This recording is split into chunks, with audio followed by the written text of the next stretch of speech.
Good morning students.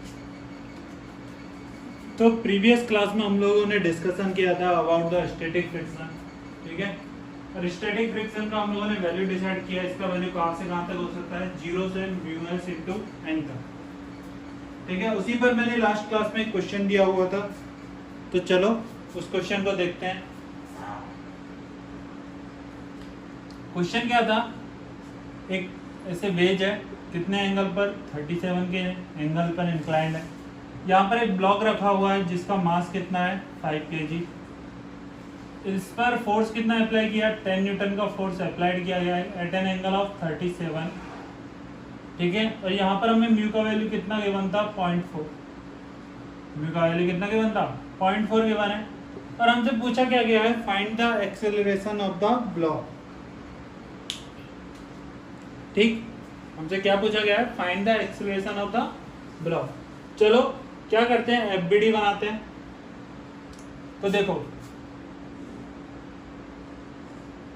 ये 5 kg का block, इस पर डाउनवर्ड डायरेक्शन में क्या लग रहा है, mg। mg के दो कंपोनेंट, एक अलोंग द सरफेस और एक परपेंडिकुलर टू द सरफेस। इधर कौन सा, mg sin थीटा, और इधर कौन सा कंपोनेंट, mg cos थीटा। यहां तक हो गया, ठीक है। ये सरफेस ने क्या लगा दिया, नॉर्मल। ये सरफेस ने क्या अप्लाई कर दिया, नॉर्मल। लेकिन इसके साथ साथ इस पर एक और फोर्स अप्लाइड है, कितना, 10 न्यूटन का। तो इस टाइप में 10 न्यूटन का फोर्स अप्लाइड है इस सरफेस से कितने एंगल पर, 37 पर। सरफेस से कितने एंगल पर, 37 पर। तो क्या 10 के भी कंपोनेंट करने पड़ेंगे, एक अलोंग द सरफेस और एक perpendicular to the surface. Along the surface क्या, 10 cos थीटा, और इधर 10 sin थीटा। थीटा का वैल्यू इस केस में भी कितना है, 37। तो क्या ये हमने सभी ने कंपोनेंट कर लिया। तो यदि अब हम बात करते हैं perpendicular to the surface, perpendicular to the surface, तो परपेंडिकुलर टू सरफेस ब्लॉक के पास कोई भी एक्सेलरेशन नहीं होगा। Perpendicular to the surface block के पास कोई भी एक्सेलरेशन नहीं है। तो इसलिए क्या होना चाहिए, क्या फोर्स बैलेंस होने चाहिए, क्या होना चाहिए, फोर्स बैलेंस होना चाहिए। तो फोर्स देखो कौन कौन से, परपेंडिकुलर टू सरफेस में इधर कौन सा फोर्स है, mg cos थीटा, और इधर कौन सा है, नॉर्मल और 10 sin 37। तो mg cos theta equal to क्या आ गया, नॉर्मल प्लस 10 sin 37 आ गया। mg cos थीटा कितना है, क्या 50 cos 37, 50 cos 37 is equal to n plus 10 sin 37 कितना, 3/5। तो ये कितना हो गया, 40 minus 6 is equal to n। तो n का वैल्यू आ गया हमारा 34 न्यूटन। नॉर्मल हमारा कितना आ गया, 34 न्यूटन। अब इधर देखो mg sin थीटा कितना होगा, क्या mg का वैल्यू है 50 और sin कितना है, 37। sin कितना है, तो 37 कितना होता है, sin 3/5। तो 50 इंटू 3/5, क्या ये 30 न्यूटन आ गया, कितना आ गया, 30 न्यूटन। इधर देखो 30 न्यूटन, इधर देखो कितना, 8 न्यूटन। इधर कितना, 30 और इधर कितना, 8। तो क्या मोशन हो रहा है, क्योंकि ये तो किस पर हो गया, फिक्स पर। और जैसे ही रिलेटिव मोशन होता है तो क्या फ्रिक्शन भी कहानी में आएगा, फ्रिक्शन भी कहानी में आएगा। और फ्रिक्शन का वैल्यू हम किससे डिनोट करते हैं, μs इंटू n से। फ्रिक्शन का हम मैक्सिमम वैल्यू किससे डिनोट करते हैं, μs इंटू n से, ठीक है। तो μs कितना है, 0.4, और नॉर्मल कितना है, क्या 34 न्यूटन। तो इसको जब मल्टीप्लाई करोगे तो 6, और ये कितना हो गया, 13.6 न्यूटन। तो फ्रिक्शन का वैल्यू कितना आ गया, 13.6 न्यूटन, ठीक है। नोट कर लो यहां तक। तो अब देखो इधर कितना लग गया, 30 न्यूटन, इधर कितना लग गया, 10 cos 37 मतलब 8, और 13.6, 8 और 13.6 कितना हो गया, 21.6। तो क्या कुछ फोर्स रिमेन रह गया, और यदि फोर्स रिमेन रहेगा तो क्या पार्टिकल के पास एक्सेलरेशन आएगा। तो पार्टिकल के पास क्या आएगा, एक्सेलरेशन आएगा। तो हमें क्या लिखना पड़ेगा, along the surface F net is equal to ma, along the surface F net is equal to ma, ठीक है।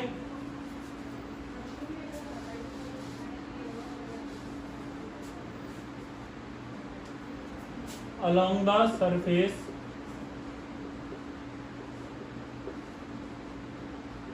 एफ नेट इक्वल टू क्या होता है एम ए एफ नेट बोलो क्या M G sine theta minus 10 cos 37 माइनस friction is equal to M क्या 5 into A M G sine theta कितना 30 ठीक है एम जी साइन थीटा कितना 30 माइनस 10 cos 37 10 cos 37 कितना 8 माइनस फ्रिक्शन कितना आ गया 13.6 इज इक्वल टू 5 इंटू 8 तो 30 में से 21.6 गया तो कितना रह गया 8.4 इज इक्वल टू 5 है और यहाँ से हमारा एक्सेलरेशन कितना आ गया 8.4 अपॉन 5 एक्सेलरेशन कितना आ गया 8.4 अपॉन 5 मीटर पर सेकेंड स्क्वायर बोलो बात समझ में आ गया तो ये फर्स्ट पार्ट ये सेकंड पार्ट ये सबसे पहले सॉरी ये फर्स्ट पार्ट डायग्राम बनाओगे ठीक है ये सेकंड पार्ट रहेगा ये रहेगा थर्ड पार्ट और ये कौन सा रहेगा फोर्थ पार्ट तो इसको नोट कर लो और जिन लोगों का आंसर आ गया है बहुत अच्छा है अच्छा प्रैक्टिस कर रहे हो ठीक है नोट कर लो सभी लोग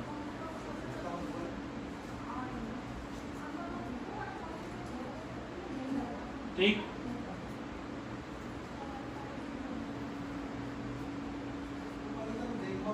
नोट कर लिया चलो आगे बढ़ते हैं तो अभी तक हम लोगों ने कौन सा फ्रिक्शन पढ़ लिया स्टैटिक फ्रिक्शन अभी तक हम लोगों ने कौन सा फ्रिक्शन पढ़ लिया स्टैटिक फ्रिक्शन हम पढ़ चुके हैं अब नेक्स्ट हेडिंग लिखो जो सेकंड फ्रिक्शन का टाइप हम पढ़ने वाले हैं काइनेटिक फ्रिक्शन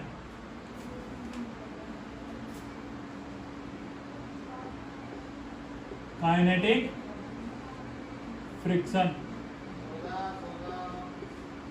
काइनेटिक फ्रिक्शन ठीक है अब यदि हम बात करते हैं काइनेटिक फ्रिक्शन का वैल्यू जैसे हम लोगों ने किससे बात किया था स्टैटिक फ्रिक्शन का वैल्यू ऐसे हम किसका बात करते हैं काइनेटिक फ्रिक्शन का वैल्यू दिया जाता है एफ के काइनेटिक फ्रिक्शन को किससे डिनोट करते हैं एफ के से डिनोट करते हैं तो एफ के इक्वल टू क्या होता है म्यू के इंटू एन म्यू के इंटू एन याद रखना यहाँ पर लेस देन वाला साइन नहीं है यहाँ पर लेस देन वाला साइन नहीं है यहाँ पर एफ के का हमें डायरेक्ट वैल्यू गिवन है कितना म्यू के इंटू एन कितना वैल्यू गिवन है म्यू के इंटू एन तो ये क्या हो गया ये वैल्यू हमेशा कैसा रहेगा कांस्टेंट ये वैल्यू हमेशा कैसा रहेगा ऑलवेज कांस्टेंट क्योंकि यहाँ पर लेस देन और इक्वलिटी वाला इनइक्वलिटी वाला साइन नहीं है तो याद रखना ये वैल्यू हमेशा कैसा रहेगा कांस्टेंट रहेगा यहाँ पर म्यू के किसको रिप्रेजेंट करता है coefficient of kinetic friction coefficient of kinetic friction यहाँ पर म्यू के किसको रिप्रेजेंट करता है coefficient of kinetic friction note कर लो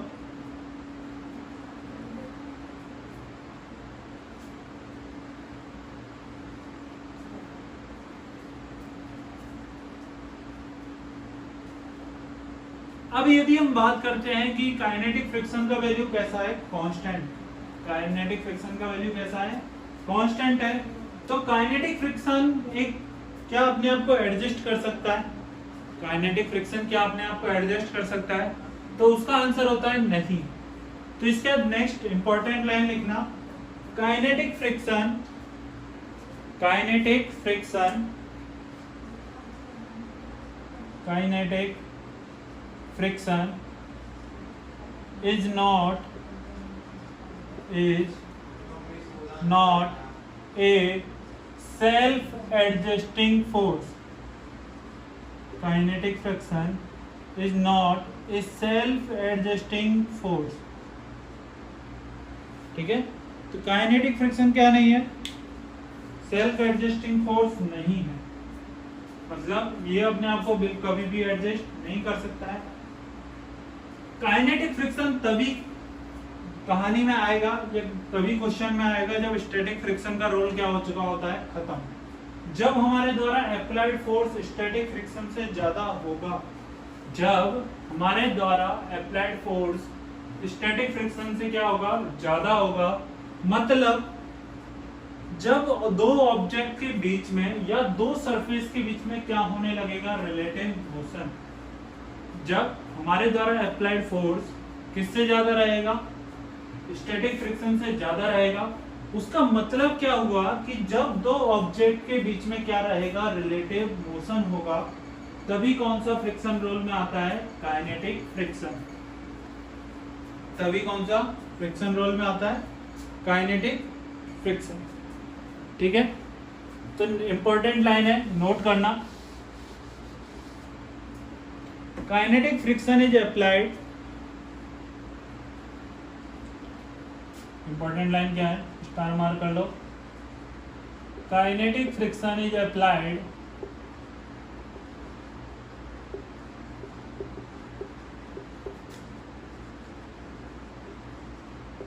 when there is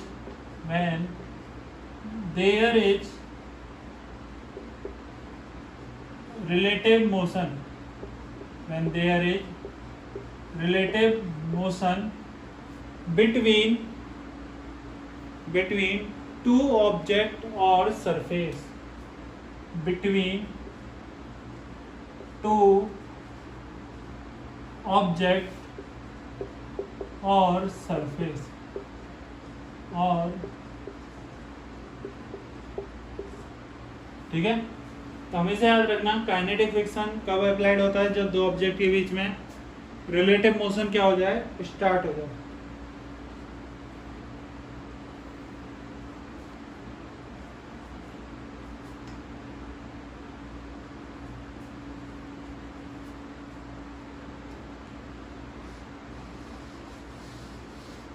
ठीक, अब एक लाइन लिखो जो बहुत ज़्यादा इंपॉर्टेंट है, उसका मतलब भी तुम्हें डेली लाइफ में बहुत ज़्यादा यूज होता है, ट्रिपल स्टार मार लो। ठीक है, बहुत इंपॉर्टेंट लाइन है, डेली लाइफ में इसका बहुत ज़्यादा यूज है, इस वाली लाइन का। तो इस लाइन में लिखो, it is easier, it is easier to keep, it is easier to keep a body moving, it is easier to keep a body moving than to move it, than to move it, than to move it from the rest, from the rest। ठीक है, बहुत important line है, daily life में use होता है इसका। तो इस लाइन का मतलब क्या है कि किसी भी ऑब्जेक्ट को जो लगातार क्या कर रहा है, मूव कर रहा है, जो लगातार क्या कर रहा है, मूव कर रहा है, उसे कंटिन्यूअसली मूव कराने के लिए हमें कम फोर्स लगाना पड़ता है। यदि कोई बॉडी या ऑब्जेक्ट कंटिन्यूअसली मूव कर रहा है और उसे कंटिन्यूअसली हमें क्या कराना है, मूव कराना है, तो उसे कंटिन्यूअसली मूव कराने के लिए हमें कम फोर्स लगाना पड़ता है, किसके रेस्पेक्ट में, then to move it from the rest. यदि कोई ऑब्जेक्ट किस पर आ जाए, रेस्ट पर आ जाए, और उसे रेस्ट की स्टेट से बाहर निकालना है, यानी कि उसे मूव कराना है, तो उसके रेस्पेक्ट में हमें क्या लगाना पड़ता है, कम फोर्स लगाना पड़ता है। ठीक है, इसको एग्जाम्पल से समझाता हूं, बहुत अच्छे से समझ में आएगा।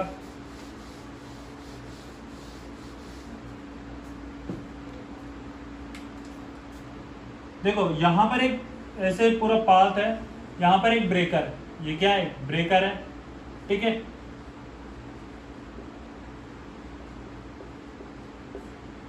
यहां पर क्या है, ब्रेकर है। अब सपोज कर लो तुम्हारे पास एक साइकिल है, तुम्हारे पास क्या है, एक साइकिल है। ठीक, अब तुम साइकिल से आराम से जा रहे हो, ठीक है, तुम साइकिल से आराम से कंटिन्यूअसली मूव कर रहे हो। अब एक तो क्या बोला मैंने, it is easier to keep a body moving, अब यदि एक साइकिल कंटिन्यूसली 20 स्पीड से मूव कर रहा है, साइकिल कंटिन्यूसली 20 स्पीड से मूव करना है और इसे इस ब्रेकर को क्रॉस करना है, इसे किसको क्रॉस करना है, इस ब्रेकर को क्रॉस करना है, तो क्या साइकिल आसानी से ब्रेकर को क्रॉस कर जाता है? साइकिल क्या करता है, आसानी से ब्रेकर को क्रॉस कर जाता है। हमें उतना ज्यादा फोर्स लगाना नहीं होता है, हम बहुत थोड़ा सा फोर्स लगाते हैं और साइकिल आसानी से उसी स्पीड से किसको क्रॉस कर जाता है, ब्रेकर को क्रॉस कर जाता है। और यदि अब मैं बोलूं कि यहां पर कि जैसे ये ब्रेकर के इस पॉइंट पर आया, साइकिल को हम लोगों ने ब्रेक अप्लाई किया और यहाँ पर ये किस पर आ गया, रेस्ट पर। यहाँ पर ये किस पर आ गया, रेस्ट पर आ गया। और यदि अब मैं इसको रेस्ट की स्टेट से मूव करना स्टार्ट करता हूँ, यदि मैं इसको रेस्ट की स्टेट से मूव करना स्टार्ट करता हूँ, तो क्या मुझे ज्यादा फोर्स लगाना पड़ेगा इस ब्रेकर को क्रॉस करने में? क्या मुझे इस ब्रेकर को क्रॉस करने में ज्यादा फोर्स लगाना पड़ेगा? ये तो किसका एग्जांपल है, डेली लाइफ का, ठीक है। तो मुझे इसको क्रॉस कराने में ज्यादा फोर्स लगता है। चलो एक और एग्जांपल देखते हैं।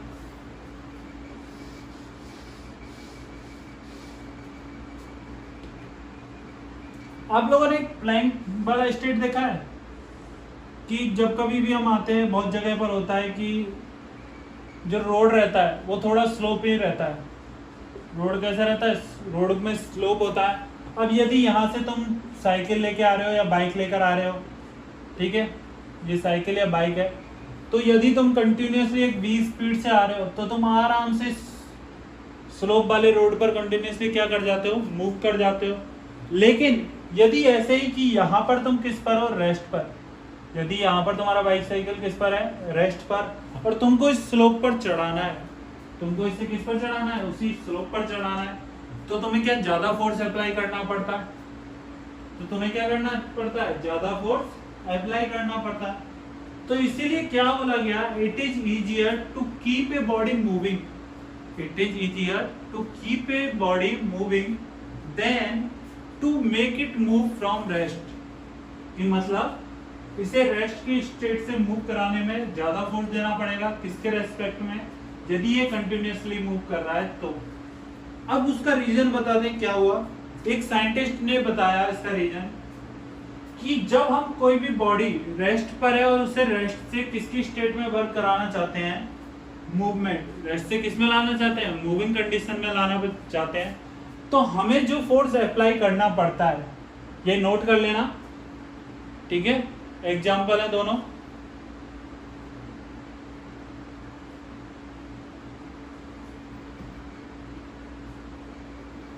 और इसमें क्या लिखोगे, in both case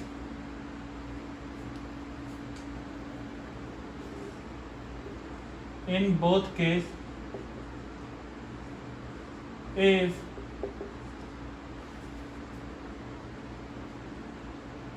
bicycle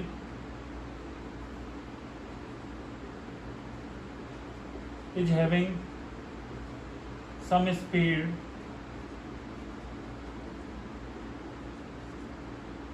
speed, then it cross breaker or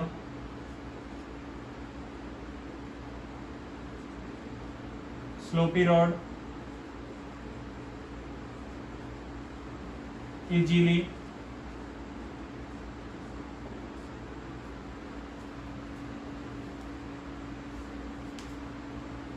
in both cases. If bicycle is having some speed, then it cross breaker or a slopy road easily by applying a little force, by applying a little force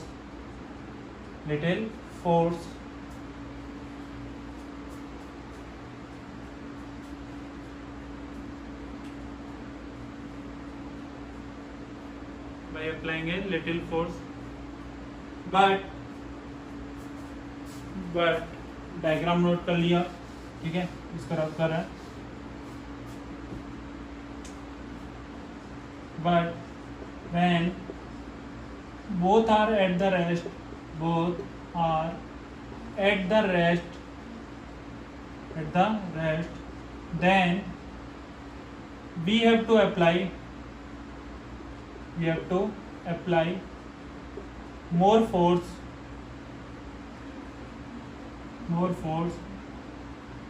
to cross breaker or slopy road, ठीक है, then in moving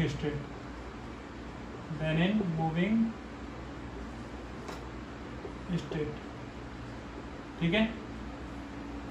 तो ये note कर लो और पूरा बात समझ में आ गया होगा, क्योंकि ये दोनों एग्जांपल किसके, हमारी डेली लाइफ के एग्जांपल है जो हम डेली लाइफ में देखते हैं।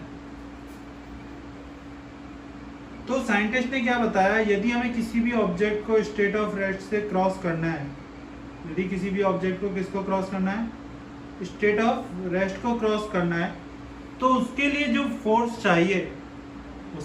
फोर्स चाहिए वो क्या, स्टैटिक फ्रिक्शन के इक्वल रहता है।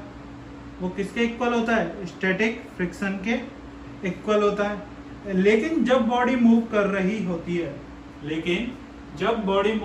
होती है या दो ऑब्जेक्ट या दो सरफेस के बीच में क्या हो, रिलेटिव मोशन हो, तो कौन सा फ्रिक्शन आता है, काइनेटिक। तो कौन सा फ्रिक्शन आता है, काइनेटिक। तो साइंटिस्ट ने क्या बताया कि स्टैटिक फ्रिक्शन का वैल्यू, स्टैटिक फ्रिक्शन का वैल्यू हमेशा क्या होगा, ज्यादा होगा या फिर इक्वल हो सकता है। स्टैटिक फ्रिक्शन का value Fs is greater than और इक्वल टू Fk, ये सबसे इंपॉर्टेंट पता है। Fs इज ग्रेटर देन और इक्वल टू Fk, ठीक है। Fs is equal to Fk सिर्फ किस केस में होगा, जब हम प्लेन रोड पर बात कर रहे होंगे कि हमें एक ही कंडीशन गिवन है। जनरली हमें जो क्वेश्चन रहते हैं उसमें क्या दिया हुआ रहता है, μs is equal to μk। Generally हमें क्वेश्चन में μs और μk का वैल्यू सेम गिवन होता है। लेकिन यदि हम बात करें रियलिटी में μs is always greater than μk होता है। रियलिटी में ये तो किसके लिए, इन क्वेश्चन में यदि हमें तो एक ही म्यू का वैल्यू गिवन है तो हम उसी को क्या मान लेते हैं, μs मान लेते हैं, और उसी को क्या मान लेते हैं, μk मान लेते हैं। लेकिन रियलिटी में μs क्या दिया हुआ रहता है, ग्रेटर देन μk। रियलिटी में μs is always greater than क्या रहेगा, μk रहेगा, ठीक है। तो यहां तक का बात आया समझ में। In reality μs is always greater than μk, और यदि μs is greater then μk है तो Fs हमेशा क्या रहेगा, Fk से ज्यादा रहेगा। Fs हमेशा क्या रहेगा, Fk से ज्यादा रहेगा, ठीक है। क्या यहां तक का बात क्लियर हो गया, ठीक। तो ये नोट कर लेना दोबारा से, इंपॉर्टेंट लाइन लिख के, काइनेटिक फ्रिक्शन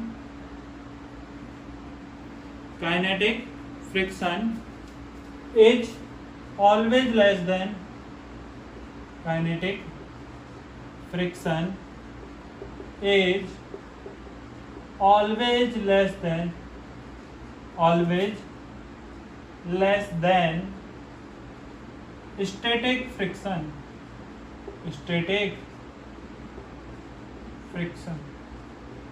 ठीक है। ये बहुत इंपॉर्टेंट लाइन है।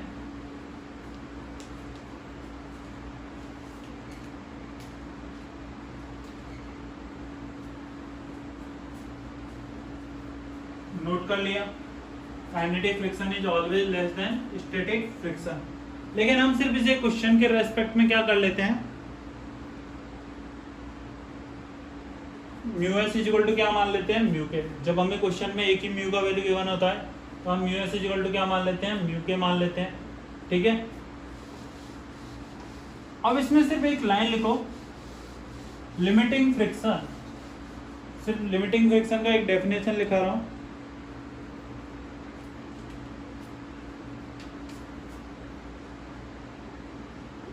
Limiting friction,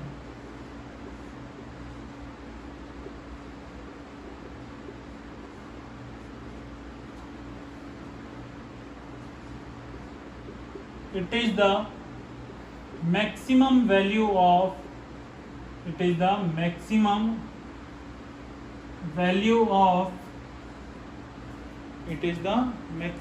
value of static friction.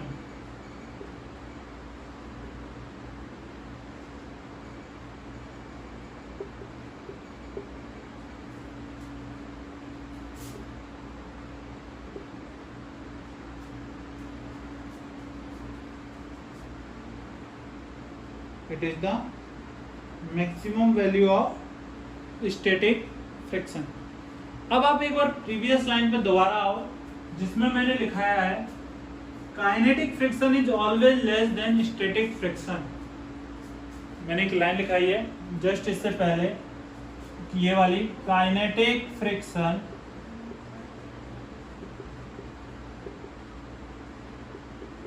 Is always less than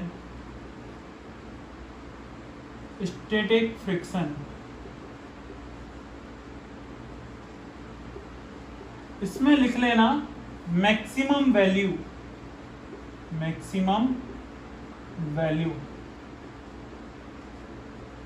ठीक है। वो इनकम्प्लीट सेंटेंस था, ये कंप्लीट सेंटेंस है। Kinetic friction is always less than the static friction, और स्टैटिक फ्रिक्शन का क्या, मैक्सिमम वैल्यू। स्टैटिक फ्रिक्शन का क्या, मैक्सिमम वैल्यू। अब इसका मतलब समझते हैं क्यों, क्योंकि क्या स्टैटिक फ्रिक्शन लगातार वेरिएबल हो सकता है। स्टैटिक फ्रिक्शन यदि हमने किसी भी ऑब्जेक्ट पर 2 न्यूटन का फोर्स अप्लाई किया, ठीक है, तो और लेकिन उसका जो स्टैटिक फ्रिक्शन का मैक्सिमम वैल्यू है वो कितना रहेगा, 10 न्यूटन। तो वहां पर स्टैटिक फ्रिक्शन कितना अप्लाइड होगा, 2 न्यूटन। लेकिन जब हम बात करते हैं मैक्सिमम वैल्यू का, लेकिन जब हम बात किसका करते हैं, मैक्सिमम वैल्यू का, तो जब हमने 10.0001 न्यूटन फोर्स अप्लाइड किया तो स्टैटिक वाला कंडीशन तो क्या हो गया, खत्म हो गया। तो वहां पर कौन सा फ्रिक्शन आ जाता है, काइनेटिक फ्रिक्शन। वहां पर कौन सा फ्रिक्शन आ जाता है, काइनेटिक फ्रिक्शन।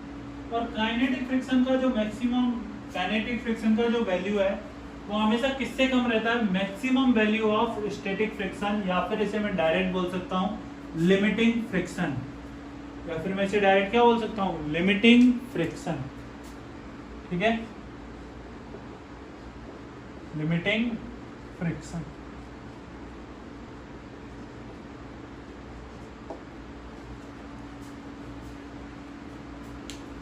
बोलो, बात समझ में आ गई? ठीक है,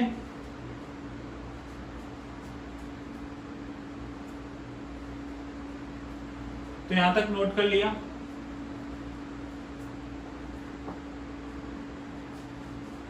अब इसके बाद नेक्स्ट लिखो, graph between friction force and applied force. Next क्या लिखोगे, graph between friction force and applied force. Graph between friction force and applied force. Friction force and applied force. ठीक है, तो देखो हम लोगों ने क्या किया, एक ग्राफ बनाया किस किस के बीच में। ये तो रहा हमारा अप्लाइड फोर्स, ये कौन सा फोर्स है, अप्लाइड। और इधर कौन सा रहा, फ्रिक्शन फोर्स। इधर कौन सा रहा, फ्रिक्शन फोर्स। ठीक, अब देखो कोई भी ऑब्जेक्ट रखा हुआ है जिस पर मैं क्या कर रहा हूँ, अप्लाइड फोर्स का वैल्यू कंटिन्यूसली इंक्रीज कर रहा हूँ। अप्लाइड फोर्स का वैल्यू क्या कर रहा हूँ, कंटिन्यूसली इंक्रीज कर रहा हूँ। अब पहले मैंने लगाया 1 न्यूटन, फिर 2 न्यूटन, फिर 3 न्यूटन। तो जैसे जैसे मैं अप्लाइड फोर्स का वैल्यू बढ़ाऊंगा, जैसे जैसे मैं अप्लाइड फोर्स का वैल्यू बढ़ाऊंगा, तो क्या फ्रिक्शन का वैल्यू भी बढ़ेगा। तो क्या होता है, फ्रिक्शन का वैल्यू भी इंक्रीज होता है। लेकिन मैक्सिमम कहाँ तक इंक्रीज हो सकता है, क्या स्टैटिक फ्रिक्शन के मैक्सिमम वैल्यू तक, जो कितना होता है म्यू एस इंटू एन, कहाँ तक इंक्रीज हो सकता है, स्टैटिक फ्रिक्शन के मैक्सिमम वैल्यू, कहाँ तक इंक्रीज हो सकता है, स्टैटिक फ्रिक्शन के मैक्सिमम वैल्यू तक। क्या ये बात सही है? अब जैसे ही हमारे द्वारा अप्लाइड फोर्स स्टैटिक फ्रिक्शन से थोड़ा सा भी ज्यादा हुआ, थोड़ा सा भी मतलब 0.00001, 0.00, जितना जीरो लगा सकते हो उतना जीरो, और लास्ट में क्या लगा दो 1, इतना सा भी ज्यादा हुआ तो ऑब्जेक्ट अपना स्टेट ऑफ रेस्ट को क्या कर देगा, क्रॉस कर देगा। ऑब्जेक्ट क्या करेगा, अपने स्टेट ऑफ रेस्ट को क्रॉस कर देगा और क्या कंटिन्यूअसली मूव करने लगेगा, और क्या करने लगेगा, कंटिन्यूअसली मूव करने लगेगा। और जैसे ही दो सरफेस के बीच में क्या हुआ, रिलेटिव मोशन, जैसे ही दो सरफेस के बीच में क्या हुआ, रिलेटिव मोशन हुआ, तो कौन सा फ्रिक्शन आता है, क्या काइनेटिक फ्रिक्शन। तो उसके बाद कौन सा फ्रिक्शन आ जाता है, काइनेटिक फ्रिक्शन।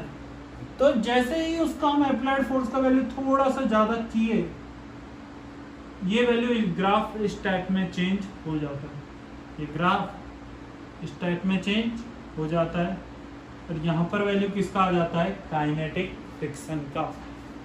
जैसे ही जो हम जो अप्लाइड फोर्स किससे ज़्यादा किए, स्टैटिक फ्रिक्शन से थोड़ा सा भी ज़्यादा किए, तो दोनों ऑब्जेक्ट के बीच में क्या होने लगता है, रिलेटिव मोशन होने लगता है। रिलेटिव मोशन जैसे ही स्टार्ट हुआ, स्टैटिक फ्रिक्शन खत्म, स्टैटिक फ्रिक्शन वहां पर खत्म हो जाएगा। कौन सा फ्रिक्शन कहानी में आ जाएगा, काइनेटिक फ्रिक्शन। और काइनेटिक फ्रिक्शन का वैल्यू पता है हमेशा क्या रहता है, कांस्टेंट। काइनेटिक फ्रिक्शन का वैल्यू हमेशा क्या रहता है, कांस्टेंट रहता है। ठीक है, क्या यहां तक बात समझ में आ गया? तो आगे बढ़े। अब ये जो मैक्सिमम वैल्यू है, ये जो मैक्सिमम वैल्यू है स्टैटिक फ्रिक्शन का, यहां पर इसे ही हम लोगों ने क्या नाम दिया, लिमिटिंग फ्रिक्शन। इसे ही हम लोगों ने क्या नाम दिया, लिमिटिंग फ्रिक्शन। हर पॉइंट को ध्यान से सुनते जाना कि हमने क्या किया, अप्लाइड फोर्स का वैल्यू बढ़ाया। अप्लाइड फोर्स का वैल्यू बढ़ा रहे तो फ्रिक्शन का वैल्यू भी कहाँ क्या हो रहा है, इंक्रीज हो रहा है। लेकिन कहाँ तक इंक्रीज हो सकता है, क्या म्यू एस इंटू एन तक, कहाँ तक मैक्सिमम इंक्रीज हो सकता है, maximum value of static friction. तो maximum value of static friction से हमने हल्का सा भी फोर्स ज्यादा किया, थोड़ा सा भी फोर्स क्या किया, ज्यादा किया, तो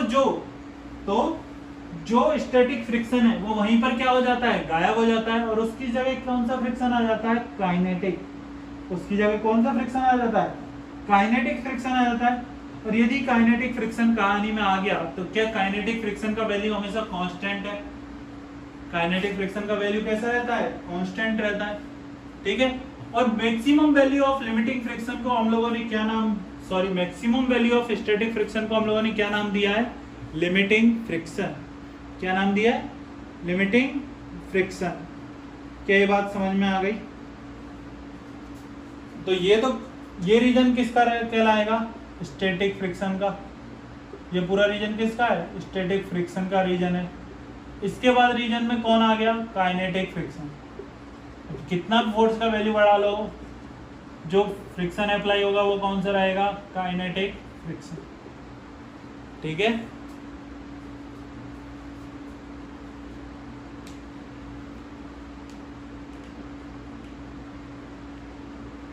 और ये जो पॉइंट होता है, और ये जो पॉइंट होता है इसे हम बोलते हैं ब्रेक अवे पॉइंट। इसे हम क्या बोलते हैं, ब्रेक अवे पॉइंट। क्योंकि इस पॉइंट के जस्ट बाद पार्टिकल का स्टेट ऑफ रेस्ट क्या हो गया, ब्रेक हो गया। पार्टिकल जो रेस्ट के स्टेट पर था वो क्या हो गया, ब्रेक हो गया। इसलिए इस पॉइंट को क्या बोलते हैं हम, ब्रेक अवे पॉइंट। इसलिए इस पॉइंट को हम क्या बोलते हैं, ब्रेक अवे पॉइंट। क्या कहानी समझ में आ गई, पूरा ग्राफ समझ में आया फ्रिक्शन का, अप्लाइड फोर्स का। ठीक है, चलो आगे बढ़ते हैं। आगे अब हम लोग इसमें पढ़ने वाले हैं about the direction of kinetic friction, कि काइनेटिक फ्रिक्शन का हम डायरेक्शन कैसे फाइंड आउट कर सकते हैं। काइनेटिक फ्रिक्शन का हम डायरेक्शन कैसे फाइंड आउट कर सकते हैं। ठीक है, ब्रेक अवे के बारे में लिख लेना। Break away point means the point after which the rest या the state of rest of particle और ऑब्जेक्ट ब्रेक। ठीक है,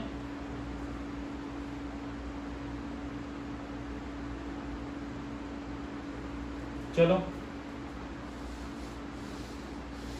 नेक्स्ट हम पढ़ने वाले हैं about the direction of kinetic friction. Direction of kinetic friction, तो नेक्स्ट लिखो topic direction of kinetic friction. Direction of kinetic friction.